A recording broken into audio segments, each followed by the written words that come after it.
이어서 이제 지금부터는 이제 저 시간에 이어서 말씀을 더 이어나가도록 하겠습니다.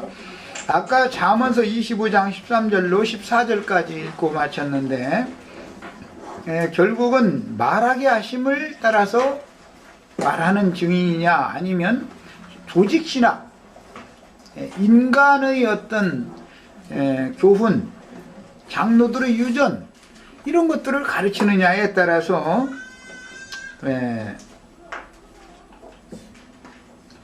뭐 비없는 구름과 바람 같은 사람이 있을 수도 있고 은혜의 단비를 내려주는 뭐 바람이라고 하는 것도 급하고 강한 뭐 바람 같다, 성령이 임하는 광경을 이루기, 바람이라는 것도 이게 두 가지로 해석이 된다 이런 말이에요. 구름도 두 가지로 해석이 되지만 문맥에 따라 다른 거예요. 그러니까 바람이라는 것도 여기서 말하는 바람이라는 것은 거친 바람에 몰려가는 뭐 물없는 구름이다. 유다서는 이렇게 표현을 했기 때문에 그것은 비를 내리지 않고 그냥 휙 지나가 버리는 이제 바람, 이제 그런 영도 있다. 그건 영의 운행을 바람이 이렇게 부는 걸 상징하니까 그런 바람도 있다. 이제 이것을 생각하셔야 되겠어요. 이제 그래서 이것은 이제 그 구약 성경에서는 이런 바람 보고는 속이는 영, 속이는 바람이죠. 빈 바람이죠. 그러니까. 자, 이사야 4장 5절 읽어 나갑니다. 여호와께서 성경에서 구름 기둥, 불 기둥, 그 다음에 성막에 구름이 늘 덮고 있었던 거, 이런 것을 선지자가 이렇게 재해석을 해서 증언을 했습니다. 여호와께서는 구속하신 성도들로 세운 거룩하고 흠이 없는 영광스러운 교회의 모임들을 자신의 장막으로 삼으신다라는 그런 해석이었습니다. 선지자는 이렇게 해석을 한 것이죠. 구약 성경의 성막에 구름이 이렇게 에워쌌던 이런 모습을 선지자가 이렇게 재해석을 한 거예요. 그러니까 우리는 이제 율법에 나온 말씀, 시편, 뭐 역사서에 나오는 말씀들을 선지자들이 해석해 주는 대로 우리도 따라서 해석을 해야만 맞는 거죠. 그러니까. 자, 이사야 14장 14절입니다. 가장 높은 구름에 올라 가장 높은 구름의 보좌를 두고 계시다라는 것을 알 수가 있겠죠. 그러면 뭐 물질적으로 뭐 이게 높이 떠 있는 그런 구름이 그게 하나님의 보좌다 그런 의미는 아닐 거 아니겠어요. 자, 이제 여기서 말하는 가장 높다라는 개념이 이제 정리가 필요한데, 이것은 하나님과 한 영이 된, 가장 높은 분은 하나님이죠. 오직 가운데 하나님과 한 영이 된, 온전케 된 의인의 영들이 하나님의 보좌가 된다라는 걸 알 수 있는 거예요. 그것이 바로 하나님의 보좌가 있는 구름이다 이 말이에요. 그런데 이제 그 루시퍼도 하나님이 보좌로 정하고 계신 가장 높은 위치에 있는 그 구름 위에 자기 보좌를 좌정을 하려고 했다라는 말이죠. 자, 이사야 19장 1절입니다. 애굽의 세상을 열 재앙으로 심판하셨을 때를 염두에 두고, 애굽을 열 재앙으로 심판하신 건 심판의 영으로 임하신 하나님이겠죠. 그런데 선지자가 해석할 때는 그냥 모세를 통해서 말씀이 선포된 대로 심판이 임했던 건데, 사실은 말씀이 빨리빨리 증거되는 것이 빠른 구름 타고 여호와가 오셔서 애굽을 심판하는 거죠. 선지자의 해석이다. 이게 출애굽기의 해석을 선지자는 이렇게 했단 말이에요. 자, 이제 이것은 앞으로 또 될 예언이니까 세상을 심판하러 오시는 여호와가 이렇게 올 거다라는 말이잖아요. 그러니까 이제 다른 말로 말하자면 출애굽기에서는 모세나 아론이 증거하고 지팡이로 치고 하는 대로 심판이 집행이 됐는데, 다시 오실 때 세상을 심판하는 것도 계시록의 두 증인들이 모세와 그 엘리야가 했던 그 일을 동일하게 하는 일인데, 그것이 바로 빠른 구름을 타고 애굽에 여호와가 심판의 주로 임하시는 모습이다. 즉 증인들이 대언하는 말 속에, 말을 통해서 여호와가 심판주로 임한다 그 말이에요. 하나님이 말씀이 선포되면 그와 같이 되는 거니까 말이에요. 자, 에스겔 10장 3절로 4절입니다. 그 사람은, 이건 이제 구약 성경에 계속해서 그 광야 전 기간 동안에 성막에 구름이 충만하였고 들어가서 등이 섬길 수 없었고 이제 이런 얘기들이 쭉 나왔기 때문에 이것을 선지자들을 통해서 영적 해석을 지금 해주고 있는 일이다 말이에요. 자, 에스겔 38장 9절 16절 더 읽어 나갑니다. 여기에서는 바람을 광풍이다 그랬고, 그 다음에 구름을, 여기 이제 네가라고 하니, 네는 두발왕 곡에게 예언하는 말씀의 선지자가 두발왕 곡, 에스겔 38장은 두발왕 곡에게 예언하는 말씀이에요. 야, 그런데 두발왕이라는 사람은, 두발이라는 의미는 이제 후손이라는 뜻이고, 야벳 자손이죠. 야벳의 5째 아들이든가 그렇죠. 두발이라는 사람이. 그런데 그 사람이 곡이 된다는 거예요. 이것은 이제 온 세상의 으뜸이 된다, 이제 그런 말인데, 그 사람이 많은 군대를 동원해 가지고 이스라엘을 치러 오는 모습을 표현을 할 때 광풍같이 이르고 구름같이 땅에 이른다, 이렇게 표현했어요. 여기에서는 구름이라는 것은 허다한 무리, 허다한 수를 상징한 말인 것을 알 수 있죠. 많은 군대, 내 모든 때와 할 때 이게 많은 군대를 데리고 이스라엘을 덮친다, 이제 이렇게 말하는 것을 표현할 때 광풍같이 이르고 구름같이 땅을 덮는다, 이렇게 표현했단 말이에요.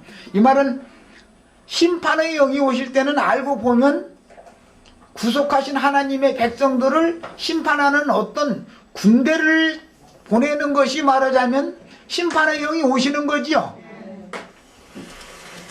이해가 잘 되셨나 모르겠네. 시간이 좀 빨리 넘어가야 되는데. 자, 이 말은 이스라엘을 치러 오는 고고의 군대가 허다하다라는 말할 때 구름같이 땅을 덮는다, 이렇게 표현한단 말이야. 메뚜기 떼가 덮는다라고도, 이슬이 덮는다고도 하고, 구름이 덮는다고 하지만 이런 것은 허다한 무리를 말한단 말이에요. 세상 나라에서도 거기 아주 구름대같이 모였더만, 이 말은 많은 사람이 모였다, 그 말을 운집했다, 그런 표현을 말하는 거죠. 그런 뜻이에요. 자, 에스겔 38장 16절 한 절 더 읽어 나갑니다. 아민이다. 그러니까 이제 아까 내가 구름이라는 걸 적용할 때 어떤 구름은 은혜의 영으로서 구원자로 오시는 메시아를 말하지만, 어떤 구름은 심판의 영으로서 심판주로 오시는 그리스도를 말할 때, 여기 이제 끝날에라는 것은 세상 끝 말세, 세상 끝 말세는 무슨 일이 있겠습니까 했을 때 예수님이 이 말씀을 갖다가 인용한 거잖아요. 지금 마태복음 24장은. 그러니까 이제 말세에 무슨 일이 벌어지느냐 하면은 구름같이 많은 원수의 군대를 일으켜 가지고 원수의 군대들을 통해서 하나님의 말씀을 실제로는 믿지 않던, 대적하던 자기 땅을 갖다 자기 백성들을 가서 공격하게 만드는, 다 죽여버리게 만든다, 이제 이런 말이에요. 이것이 심판주가 오시는 것이다. 그러니까 심판주가 실제로 오는 거는 역사상에 나타나는 상황이고, 자, 구원주로 오시는 것은 증인들을 보내서 말씀하심으로 진리와 생명의 성령이 빛과 생명이신 하나님이 사람들의 심령 속에 오시는 것을 말한다는 걸 알 수 있죠. 심판주로, 심판의 영으로 오시는 것은 역사상에 나타나는 걸 말하는 거고, 구원주로 오시는 것은 지금, 이럴 때는 구원주는 도적같이 온다고 그랬어요. 구원주는 도적같이 오시죠. 심판주는 모든 사람들이 다 보고 통곡하는 그런 상태로 오죠. 그러니까 공개적으로 오는 주님을 자꾸 기다린다라는 뜻은 무슨 주님을 기다린다는 거야, 알고 보면. 네, 그 말이에요. 이제 그래서 구름 타고 온다고 했다 해가지고 똑같은 말이 아니다. 이거에 대한 이해가 필요한 거예요. 그래서 자, 이번에는 다니엘 7장 13절, 이 말씀이 이제 그 마태복음이나 계시록 1장 7절에 이게 인용된 말씀인데, 내가 또 인도됨에 그랬어요. 앞에서는 여호와의 구름이라고 그렇게 돼 있었었죠. 그 읽고 나서도 지금 생각이 잘 안 나는가 보다. 구름을 말할 때 율법에서 말하는 건 여호와의 구름이다, 이렇게 돼 있어요. 그런데 여기에서는 하늘 구름이다 그랬어요. 그러니까 여호와와 하늘은 같은 개념이에요. 성경에서 하나님과 하늘은 늘 같은 개념이에요. 가정에서 남편은 하늘이지요. 나라에서 대통령은 하늘이지요. 회사에서 사장님은 하늘이지요. 그런 개념이에요. 요엘서 2장 2절 곧 오다, 이 말씀에서 이 같은 환란이 전에도 없었고 후에도 없다, 이렇게 표현했죠. 그러니까 심판하시는 주님이 오시는 것은 곧 전에도 없고 후에도 없는 환란이 임하는 것을 알 수 있는 것이죠. 그런데 어떻게 와요? 고고의 무리, 고고의 군대를 일으켜서 자기 땅을 치게 만드는 방법으로 온단 말이야. 애굽의 빠른 구름으로 임해서 심판한다 그랬는데 출애굽께서는 열재앙으로 모세가 한번 어떤 말씀을 선포하면 그 말씀과 같이 재앙이 임했죠. 그런 방식으로 온다 이 말이야. 계시록에서는 일곱 대접을 쏟아붓는 천사들의 증거가 마지막 나팔은 일곱 대접 나팔들로 되어 있죠. 그래서 일곱 나팔 마지막 일곱 대접을 쏟아붓는 나팔이 선포되면 그와 같이 역사상의 집행이 된단 말이에요. 이거는 이제 그런 거예요. 그것은 그들이 그렇기 때문에 구름 타고 오시는 주님 앞에서 온 족속이 통곡하면서 애통하고 운다 그런 거예요. 그래서 그 전에 나같이 이상한 소리 하는 말을 좀 유심히 좀 들어봤으면은 구원자로 오시는 주님을 그 구름 타고 오신 주님을 좀 미리 만났으면 얼마나 좋아. 그런데 자기네들의 생각은 저 허공에 있는 구름 타고 예수님이 무슨 트럼펫 불어가면서 올 그 주님을 기다리고 있었으니까 이거 말도 같지 않은 소리를 한다고 생각해서 이단자로 뭐라고 사실 죽였던 거거든. 여기 이제 빛들을 다 이제 떠나가게 했던 건데, 그러나 실제적으로 역사상에 그들의 예언과 같이 하나님께서 그 종 선지자들에게 말하게 증거하게 하신 그 예언과 같이 이루시는 그날에 통곡할 수밖에 없다 그 말이에요. 자, 그때 인자의 징조가 이제 마태복음이에요. 24장 30절. 인자의 징조가 하늘에서 보리라. 이 말씀의 적용은 사도행전 2장 14절로 21절, 37절로 39절에서 했기 때문에 요엘 선지자의 예언을 이 말씀에 적용을 해가지고 했기 때문에 이것은 구원자들에게 적용이 됐었어요. 주님이 제자들에게 예언한 말씀은 베드로와 11사도가 증거할 때 이 말씀이 적용됐잖아요. 예.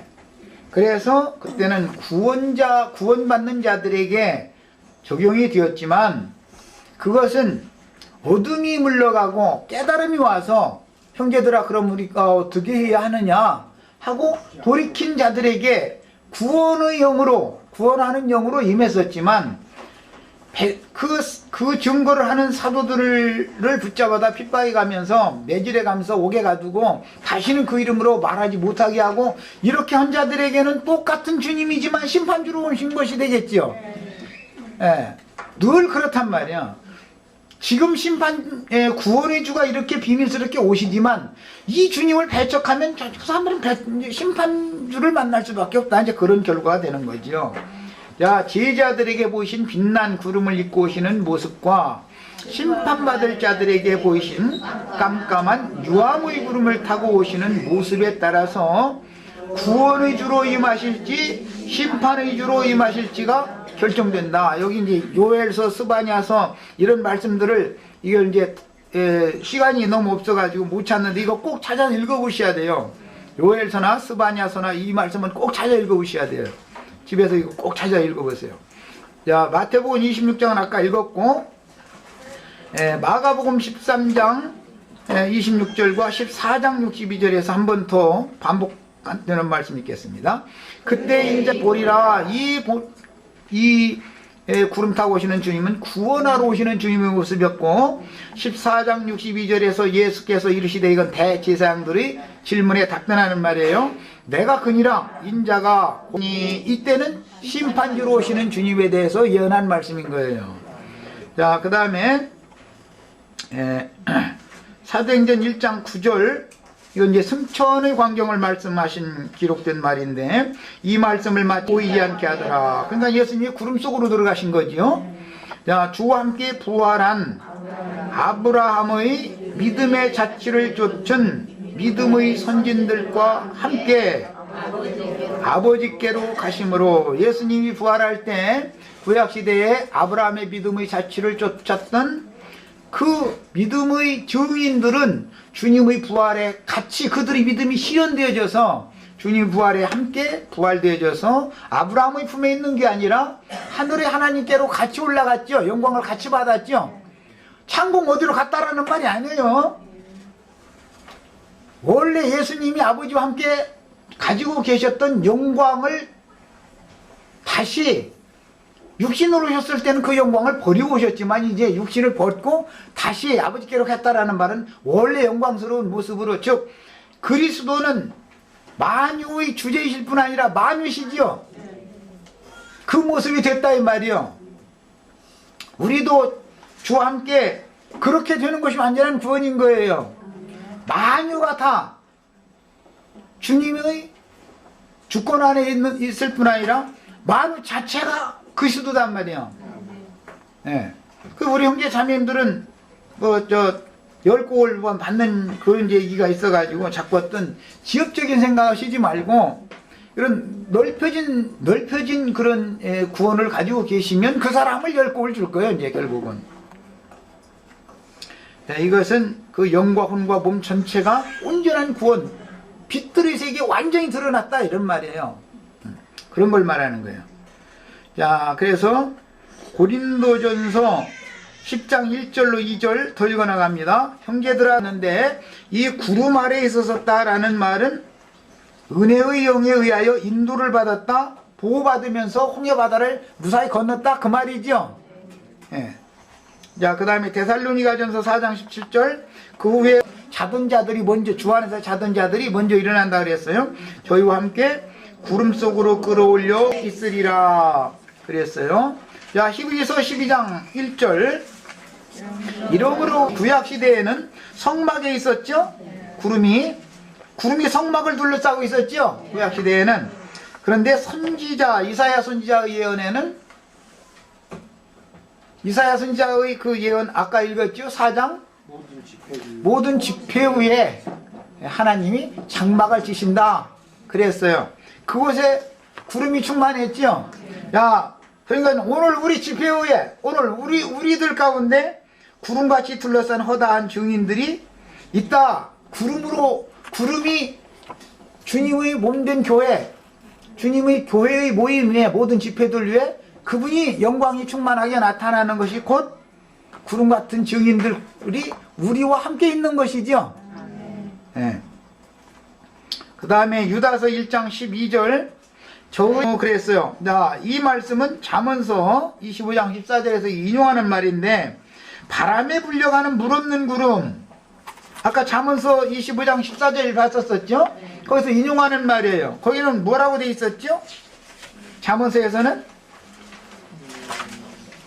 잠언서 14장 25장 14절 예, 기없는 구름과 바람과 같다 그렇게 표현을 했죠. 그 말씀을 유다서에서 인용을 한 거예요.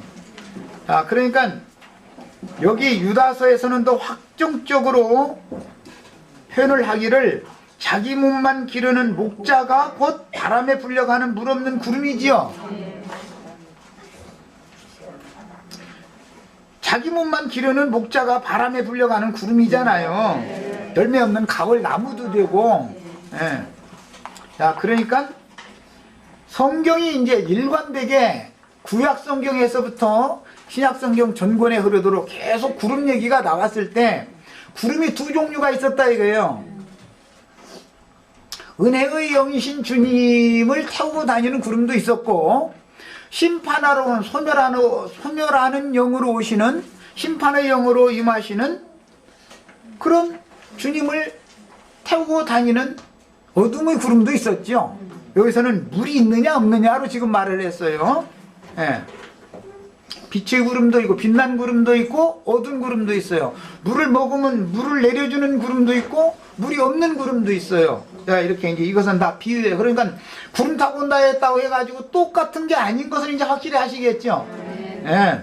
계시록 1장 7절 볼지어다 구시리라 그랬어요. 계시록에서는 타고 오는 주님과 입고 오시는 주님에 대한 말씀이 나왔는데 이것도 비유예요.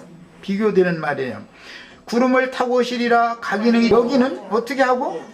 입고, 구름을 입고, 구름이 이제 옷이 된 거예요. 이것도 구약의 시편에서 인용하는 말입니다. 그거는 하늘에서 내려오는데 불기둥 같으며 그랬어요. 구름기둥, 불기둥 얘기 구약 성경에 계속 나왔던 말씀이 여기 이제 확정적인 말씀으로 이렇게 나옵니다. 야, 그런데 증인들이 다시 예언할 말씀을 열어주러 열려있는 작은 책의 말씀을 요한에게 주러 오시는 그 주님은 구름을 입고 이렇게 비밀스럽게 오셨죠. 제가 이제 어떠한 구름이 함께해서 어떠한 영을 받아서 어떠한 말씀을 가르치는 사람과 어떠한 주님이 함께하는 것을 알아야 된단 말이야. 누구는 심판의 주님을 심판받을 수밖에 없는 말을 계속 가르치는데 왜 그러냐면은 그게 어둠의 구름이 어둠의 영이 충만하기 때문에 그들에게 충만하기 때문에 그러는 거예요. 그리고 그 사람에게 어둠의 영이 충만하다라는 말은 그 가르치는 말이 아멘이 되고 뒤로 나자 빠지고 이렇게 되면 그 모임 전체 위에 어둠의 영이 역사한다라는 말이죠. 이런 개념이란 말이에요. 성경이 말하는 거는. 야, 계시록 11장 이번에는 12절입니다. 하늘로부터 올라가니 여긴 두 증인이 구름 타고 올라가는 얘기예요. 이거는요. 저희 원수들도 구경하더라 그랬어요. 자, 증인들은 항상 앞서가신 주님의 증인들의 영과 능력을 입고 태어나다가 예수님께서 그분의 성령과 그분의 능력으로 옷을 입혀주는 것이 오순절 사건이죠. 자, 이 말은 사실은 앞선 증인들도 똑같이 하나님의 그 영과 능력으로 옷 입고 보냄을 받았던 건데 실제는 자기 선배 선지자가 받았던 그 동일한 영을 후배 선지자가 또 받고 또 받고 그랬다는 말이죠. 예. 그냥 영이 여러 개가 있다라는 말이 아니라 예수 그리스도의 성령이 매 세대에 누구에게 어떻게 역사했다 이 말이에요. 이제 그렇게 역사해서 온전케 된 의인의 영들이 된 사람들이 구름수레가 되어져서 주님과 함께 또 오는 거예요. 이제 내용이 그런 거예요. 자, 그래서 영과 능력을 입고 태어나다가 순교하여 불말이 이끄는 불병거를 회리바람에 의하여 구름 속으로 끌려가신 것이다. 예, 이건 이제 이해를 하시기를 바래요. 엘리야가 이렇게 여호와께로 데려감을 받았죠. 자, 오늘 우리 형제 자매님들에게도 앞선 선진들에게 임했던 영과 능력이 임하시기를 바랍니다. 자, 계시록 14장 14절로 16절 또 내가 보니라 이제 흰 구름이에요. 신의 산에 올 때는 검은 구름이었죠. 유황 흑암의 구름이었어요. 구름 위에 사라졌더라. 그 손에 있는 이한낫이라는 것은 계시록 19장에서는 그 입으로 나오는 말씀을 통해서 원수들을 다 죽이며 심판하며 싸우는 이야기가 나왔죠. 또 다른 천사가 성전으로부터 나와 구름 위에 앉은 이를 향하여 거느니 구름 위에 앉으신 이가 낫을 땅에 휘두름에 곡식이 거두어졌다 그랬는데 예수님이 혼자서 온 땅에 낫을 막 휘두른다 이렇게 생각하시지 말고 백마를 타고 앞서가시는 그 주님을 하늘 군대가 같이 따라가면서 그들의 입으로 나오는 검으로 실제적으로는 낫으로 추수가 되는 것이기 때문에 실제적으로는 증인들이 증거하는 그 말씀이 이한 검이 되겠죠. 이한 낫이 되겠죠. 그래서 주님이 다시 오실 때는 추수꾼들과 함께 온다. 그래서 추수하는 추수꾼들을 보내는 저희 나팔 소리 함께 온다라고 하는 말씀이 그런 뜻인 거예요. 예수님이 혼자 막 독단으로 뭘 하고 이게 아닌 거예요. 자, 그 다음에 짐승들의 이름이나 수를 받지 않고 끝까지 원수의 미혹을 이김으로 육신의 장막을 벗고 주님께 대대감을 받는 것이 최종 추수다 였는데 마지막 추수는 하늘에 구름 위에 앉은 흰 구름 위에 앉은 이가 낫을 휘둘러서 곡식을 거두는 것으로 상징을 해놨지만 실제로는 주님의 마무리 추수를 하러 보낸 마지막 증인들의 증거를 통해서 짐승과 그 이름의 수나 표시를 이마에나 손에 받지 아니하면 그 수가 몇이든지 다 죽여주는 것이기 때문에 그것이 바로 저희 주께로 대배감을 받는 마지막 추수죠. 야, 우리는 이제 지금은 평화시대니까 이제 그렇게 추수는 하지 않습니다. 지금은 그렇지만 지금도 동일하게 영적으로 주께서 보내신 증인들의 증거가 나의 믿음이 되어져서 믿음을 끝까지 지키고 신앙을 변질하지 않고 정결한 처녀와 같은 영혼으로 주님 앞에 대배감을 받는 이것이 추수지요. 평화 시대에는 이렇게 주수된다고 말이에요. 그러나 이제 그게 이제 마지막이다 그런다면 계시록 14장에 나오는 이제 그런 주수가 있을 것이고, 예, 그런 말이에요. 그럼 이제 구분이 필요합니다. 자, 이번에는 이제 1번 이제 그 설명 내용을 읽겠습니다. 구약 임하신 것이다. 야, 천사들이 임한데, 천사들은 빛의 천사도 있고 어둠의 천사도 있었기 때문에 똑같이 천사들과 함께 오시지만, 어떤 천사들과 함께 오시면은 구원의 주로 오실 것이고, 어떤 천사들과 함께 오시면은 심판의 주로 오시겠지요. 왜? 천사들 자체가 빛의 천사들만 있는 게 아니라 어둠의 일에 쓰임을 받는 어둠의 천사들이 있으니까 그런단 말이에요. 그게 구름이라는 것도 빛난 구름도 있고 어두운 구름이 그래서 있는 것이다 이 말이에요. 그에 대한 이해가 필요한 거예요. 그 다음에 이걸 이사야 2장 2절로 4절 이거 읽겠습니다. 이건 매우 중요한 다음 시간에 나올 근거가 되기 때문에 이걸 좀 읽어야 되겠어요. 어차피 오늘 이거 다 해야 할 텐데 이게 다 묻었지.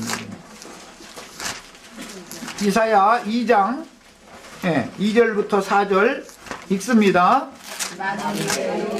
말이래라는 것은 세상 끝날에는 무슨 친구가 있겠습니까? 하여튼 그 말이래요.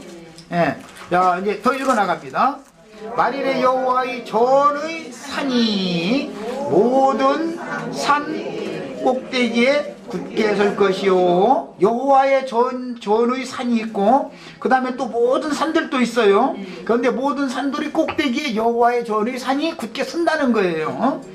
설 것이요. 모든 작은 산 위에 뛰어나리니, 서림 예수님 때 적용이 1차적으로 되는 거예요. 많은 백성이 가며 이르기를 오라. 우리가 구름도 여호와의 구름이 나왔었는데 산도 여호와의 산이 나왔어요. 여호와의 산이 있으면 그러면 루시퍼의 산도 있겠죠. 북극 지폐의 산 위에 자기 보좌를 좌정한다 그랬으니까, 그것은 다른 선지자들의 표현에 의하면 야곱의 산과 에서의 산이 있죠. 이렇게 비유가 나눠졌어요. 산이라는 것은 성도들의 모임을 말하는 거예요. 하나님의 임재 앞에 있는 성도들의 모임이요. 오늘 우리는 지금 어떤 산 위에 와 있는지에 대한 이상이 필요해요. 광야의 시내산에 와 있는지, 가나안 땅의 시온산에 이르렀는지, 이제 이거에 대한 이제 분별이 필요합니다. 하늘의 시온산은 여호와의 산이지만 땅의 시내산은 에서산이죠. 상징이에요, 이런 것들이.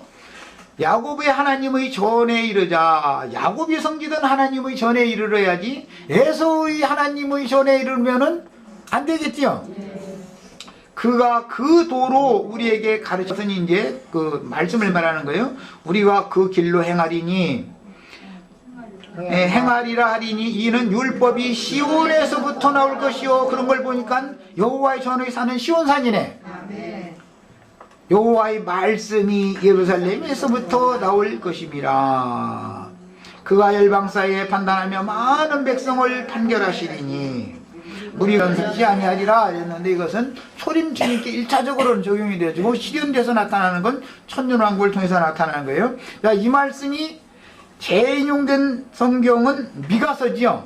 자, 미가서 4장 1절부터 5절 좀 더 상세한 설명을 보겠습니다. 미가서 읽겠습니다. 구약성경 1293면에 있어요. 미가서 4장 1절부터 읽습니다. 말이래를 가며 이르기를 이랬으니까 신약교회 시대를 염두에 둔 말이죠. 오라 우리가 여호와의 산에 말씀에서 히브리서 12장 22절로 24절이 인용이 된 거예요. 너희가 이른 곳은 하늘의 시온산과 예루살렘과 하늘에 기록한 장자들의 총회와 이렇게 인용이 됐어요. 그러니까 우리는 지금 이제 하늘의 시온산 교회 생활을 해야 되겠죠. 땅의 시내산 교회를 생활을 하면은, 즉 예배당 생활을 하면 왜 안 되는지를 나는 그냥 처음부터 계속 말하고 있는데, 어떤 사람들은 듣고 나면 나영재님 기독교계를 너무 친다고 그냥 집회 때마다 그런다고 그러는데, 집회 때마다 그럴 수밖에 없어요. 왜? 그 많은 무리에 앉은 음료의 산에서는 도망 나와서 성령과 신부가 오라 하는 그 산으로 가서 거기에서 양육을 받아야만 구원을 받기 때문에 그래요. 자, 이 말은 어디서 최초에 인용이 되는 말이냐면 창세기 19장에서 이게 인용하는 말입니다. 롯을 소돔성에서 불러내가지고 천사가 지시하신 산으로 도망가서 네 생명을 보존하라. 거기에서부터 계속 성경 전권에 인용하는 말인 거예요. 그러면 이사야 선지자가 말할 때 이사야 1장에 보면 예루살렘과 유다에 관한 예언, 계시를 말씀하실 때 소돔의 관원들아 고모라의 방백들아 주 여호와의 말씀을 들으라 그랬으니까 소돔성에서 나와라라는 걸 지금 이사야 선지자가 계속 말하고 있죠. 고모라에서 나와라 그 말을 하고 있는 거죠. 그러면 소돔과 고모라가 어디를 말하는 거예요? 예루살렘과 유대 민족을 말한 거였으니까 이건 비유다. 그래서 바벨론에 있는 교회라고 하는 것은 전부 소돔이요 고모라다 이거예요. 이것은 영적으로는 애굽이라고도 하고 소돔이라고도 하는 것이니까 그 큰 음력교회에서는 나와서 빨리 도망해라 이 말이요. 나와서 성령과 신부가 오라 하는 그것으로 가서 거기에서 생명을 보존해야 된다 이 말이요. 이렇게 중요한 말이요. 야, 이 말씀이 마태복음 24장에 재인용이 됩니다. 그날에 멸망이 가증한 것이 서지 못할 것에 선 것을 보거든. 그럼 어떤 산으로 도망가라는 말이요? 예. 말일에 도망갈 산이 예비되어 있으니까 그 산으로 도망가라 그 말이지요. 지금 아문산이나 뭐 여기 저 관악산으로 도망가면 구원받는 게 아니죠. 도봉산으로 하면 금강산이 아무리 경치가 좋아 금강산에 도망간다 해가지고 구원받는 게 아니잖아. 성경이 뭔가 말하고자 하는 의도가 있잖아 지금. 계시록 14장에 그래서 시온산에선 14만 4천 그들만 구원이라는 말이 그래서 나온다 이 말이요. 성경에 어디에서는 나와서 천사가 지시한 어느 산까지 가야만 구원이란 말이에요 지금. 예. 이 성경 전권에 대한 어떤 이상과 계시가 분명 이런 것을 명확하게 가르치는 사람과 같이 생활을 해야 이것이 밝아지는 것이지. 그냥 무턱대고 그냥 뭐 말일에 뭔 일이 있겠습니까? 말일에는 뭐 제자들이 그렇게 물어봤다 그러면 막 구름 타고 온다고 하니까 그냥 그러면 다 되는 걸로 이래버리면 이건 아무것도 아닌 거예요 지금. 우리는 우리의 말일을 지금 예배하기 위해서 이런 말씀 추구하는 거잖아요. 네. 자 2번으로 이제 들어갑니다. 이 문제는 다음 시간에 좀 더 소상히 나눌 거예요. 자 2번 참성 둘러싸고 있다. 히브리서 분명히 11장에는 믿음의 증인들의 길을 쭉 제시하고 12장 1절에는 이와 같이 우리를 둘러싼 허다한 증인들이 우리에게 있다 그랬죠. 야 그러면 그 사람들은 어떤 사람들이에요? 시온산에 이런 자들이죠. 하늘의 장자들의 총회에 들어간 사람들이란 말이에요. 이렇게 성경은 일관된 것을 지금 제시하고자 하는 거예요. 구름 타고 온다는 문제가 그냥 간단한 얘기가 아니에요. 그러니까 신앙생활을 오늘날 어떻게 할 거냐를 지금 제시하고자 한단 말이야. 에? 앞으로 구름 타고 오는 예수님이 뭘 하고 막 지금 그 얘기가 아니라 지금 오늘 우리가 어떤 신앙생활을 할 거냐 이것을 지금 성경은 제시해 오늘을 말하고자 하는 것이지 앞으로 뭐 예수님이 구름 타고 올 때 나는 육신이 뿅 하고 휴거되고 지금 그런 얘기가 전혀 아니단 말이야. 예. 자, 이제 3번. 네. 자, 구름 의미한다. 오늘 우리 형제 자매님들도 하나님의 영광 앞으로 지금 인도를 받으셔야 돼. 하나님의 영광이란 건 빛을 말하는 거예요, 빛. 4번. 주님이 오시는 것을 의미한다. 이미 이건 설명이 됐었던 거예요. 5번. 참빛. 그러죠? 주님은 반드시 주님의 영은 그냥 지음받은 천사들과 여호와 하나님이 운행을 하셨지만 신약시대에는 하나님은 천사들에게 영원토록 그 직분을 맡겨두리는 것이 하나님의 뜻이 아니죠.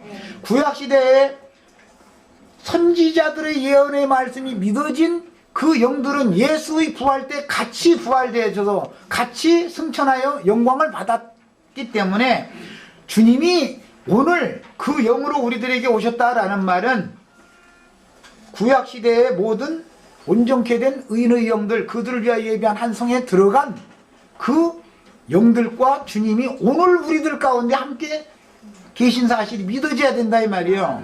그럼 어떻게 그렇게 할 거냐? 그 장로들에게 교회를 모양하는 이제 계시록 19장에서는 땅의 왕족들이라고 그랬는데 그들에게 기성교계의 땅의 왕족들에게서는 권세를 빼앗아 가지고 교회를 인도하는 목양의 책임을 맡은 장로들에게 지혜와 계시의 신을 부어서 모든 계시의 말씀들을 가르치게 만든단 말이야. 그럼 그 사람이 하는 걸로 여기면 절대 안 된단 말이야. 어떤 영의 역사단 말이야. 이게 모든 것이다.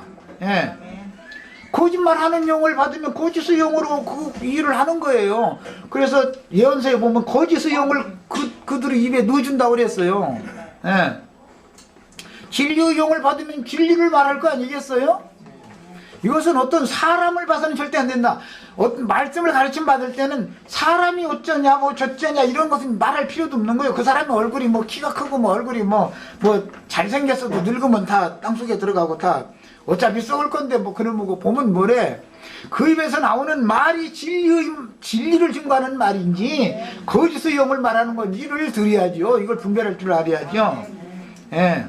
자, 4번 읽습니다.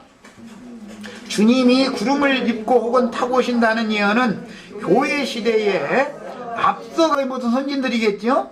온전케 된 의인의 영들인 믿음의 선진들과 함께 믿는 이들의 모임에 와서 주와 유다를 군대를 동원시켜서 멸망시킨 것과 같은 일이 기독교 계를 심판할 때 마지막에도 그런 일이 있다 이 말이에요. 세상 그 정권, 세상적인 정권이 군대를 동원할 수 있잖아요. 그렇게 한다 이 말이에요. 자, 이제 5번 참빛 지혜와 계시 영이신 주님 반드시 주님의 영광의 세계인 거룩한 성 새 예루살렘으로 데려감을 받은 성도. 주님은 혼자 오는 게 아니에요. 반드시 앞서가신 성도들과 함께 오지요.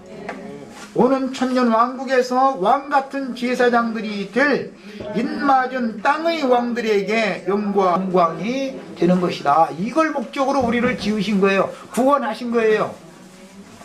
자, 6번 하나님의 인. 성경에는 인이라는 말이 많이 나와요. 에스겔 28장에 보면 루시퍼가 여호와의 완전한 인이었었죠. 요한복음 6장 27절에 보면 인자는 아버지 하나님의 인치심을 받은 자니라 그랬어요. 하나님의 인을 맞으신 분이 첫 번째는 예수님이었고, 예수 그리스도께서 성령이 되셔가지고 그 아들의 인을, 아버지와 아들의 인을 사도들에게 쳤고, 사도들이 또 나가서 오늘 우리들에게 지금 또 인을 쳐주고 있는 중이죠. 그래서 아들의 인을 침, 성령의 인을 침으로 증거를 삼으신다. 하나님이 임재하셨다는 증거는 이런 거다 이 말이에요.